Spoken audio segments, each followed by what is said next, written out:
పరిస్థితులను చూసి నిరాశపడొద్దు. ఎందుకంటే మన యొక్క పరిస్థితులు నా గతి ఇంతే, నా యొక్క స్థితి ఇంతే, నా బ్రతుకు ఇంతే అని ఎప్పుడైతే నీవు శ్రమ దినమున నీవు కృంగిపోతావో చేతకాని వాడు వగుతావని దేవుని వాక్యం సెలవిస్తుంది. కనుక నీ పరిస్థితులను చూసి నీవు ఎప్పుడు నిరాశపడొద్దు. ప్రభు యొక్క కృపను బట్టి నీ ముందుకు నడిపించబడాలని ప్రభు క్రీస్తునందు ప్రియులారా, మన ప్రభు అయిన యేసుక్రీస్తు వారి ప్రశస్తమైన నామంలో మీ అందరికీ నా యొక్క నిండి మనసుతో హృదయపూర్వక వందనాలు చెల్లిస్తూ ఉన్నాను. నా పేరు ఉషా అండి. అది మహిమా వర్షిప్ టీం, బుచ్చిరెడ్డిపాలెం, నెల్లూరు జిల్లా. ఈ యొక్క బుచ్చిరెడ్డిపాలెం పలు గ్రామాలలో మేము దేవుని యొక్క పరిచర్యను కొనసాగిస్తూ ఉన్నాము. మేము ఈ యొక్క గ్రామంలో పరిచర్యను ప్రారంభించినప్పుడు చిన్న మందిరంతో ప్రారంభించాము. తర్వాత మాకు స్థలం కావాలి అని, ఘనమైన మందిరం కట్టుకోవడానికి స్థలం కావాలని గత 5 సంవత్సరాల నుండి ఉపవాస ప్రార్థనలో జ్ఞాపకం చేసుకుంటూ వచ్చాము. ప్రభు యొక్క ఉచితమైన కృపను బట్టి ప్రభు మాకు స్థలాన్ని ఇచ్చాడు. అంతేకాకుండా ఘనమైన మందిర నిర్మాణాన్ని నిర్మించుకోవడానికి కూడా ప్రభు ఎంతగానో సహాయం చేస్తున్నాడు. మరి ముఖ్యమైన విషయం ఏమిటంటే, ఇక్కడ జనవరి 3వ తారీఖు నుండి 9 వరకు ఉపవాస ప్రార్థనలు జరుగుతాయి.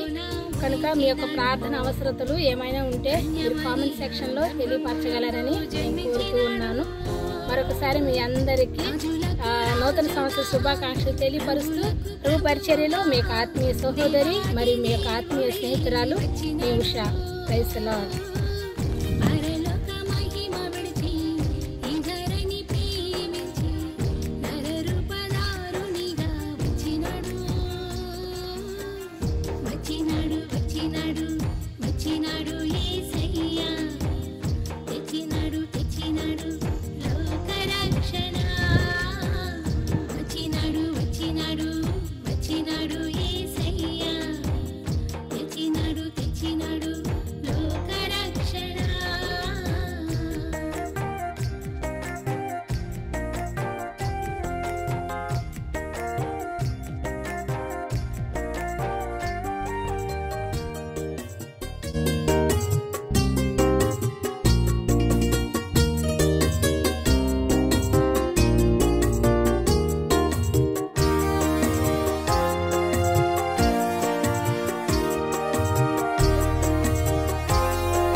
కళ్యాణ